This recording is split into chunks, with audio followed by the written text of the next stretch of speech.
Now we are starting with one of the most important topic of National Medical Commission and State Medical Council. Okay, that is national medical register. देखो, जो recent advances हुए हैं, recent advances जितने भी हुए हैं, उन recent advances को आपको याद रखना बहुत नेसेसरी है। आपकी पीजी एग्ज़ाम में, आपकी यूजी एग्ज़ाम में या फिर आपके वाइवा में रिसेंट एडवांसेस पूछे जा सकते हैं। और अगर बहुत इंफॉर्मेशन कम है तो फिर आप उसको समझेंगे तो बहुत ज़्यादा हो, तो समझना इंपॉर्टेंट है। मैं बता रहा हूँ, आपको सिर्फ समझना है। देखो, national medical register, national medical register नाम में दिया है, national medical register. Medical council of India जो था, मेडिकल काउंसिल ऑफ इंडिया, उसके पीरियड में जितने टाइम के लिए मेडिकल काउंसिल ऑफ इंडिया था, the register was called as Indian medical register. That time the register was called as Indian medical register. Now it is called as national medical register. Ethics and Medical Registration Board maintain the National Medical Register। इसके पहले video में मैंने आपको बता दिया था, तो वही Ethics and Medical Registration Board maintains the National Medical Register। Contain name, इस मेडिकल रजिस्टर में क्या क्या होगा? It contains the name, address, qualification possessed by a registered medical practitioner registered with State Medical Council, medical council of India, national medical commission. तो जो registered medical practitioner होगा उसका name, address and qualification होगा। बस इतना ही आपको समझना है। अभी देखो आप, सेक्शन 74(1)(a ऑफ भारतीय साक्ष्य अधिनियम, मतलब एविडेंस एक्ट, भारतीय साक्ष्य अधिनियम सेक्शन 74(1)(a ऑफ BSA 2023 कहते हैं कि नेशनल मेडिकल रजिस्टर जो होगा shall be a public document. Shall be a public document मतलब हर एक पर्सन को नेशनल मेडिकल रजिस्टर अवेलेबल है। It is available. कैसे अवेलेबल है मैं आपको 1 मिनट में बता दूंगा। देखो, every state medical council shall maintain and regularly update the state register. National medical register के अंडर आता है स्टेट मेडिकल रजिस्टर। तो ये जो स्टेट रजिस्टर होगा इसको मेंटेन करने का काम हर स्टेट मेडिकल काउंसिल का काम है। Every state medical council shall maintain and regularly update a state register। अभी देखो आप, जो नेशनल मेडिकल रजिस्टर है, स्टेट मेडिकल रजिस्टर है, this two should be electronically synchronized, electronically synchronized होने चाहिए विथ ईच अदर।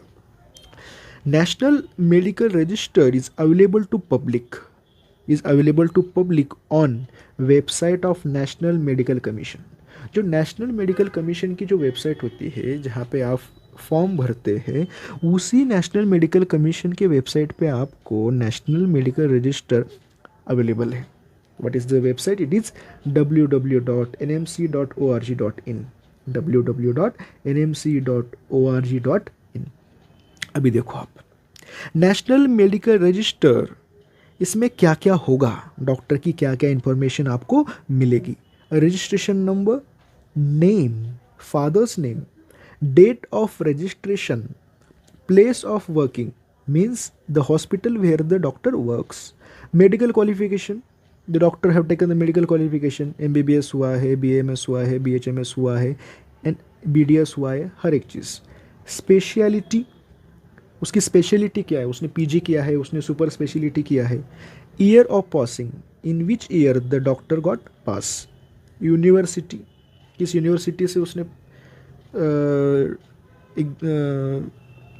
क्वालिफिकेशन लिया है। And name of institute from where the qualification is obtain, name of institute from where the qualification is obtained.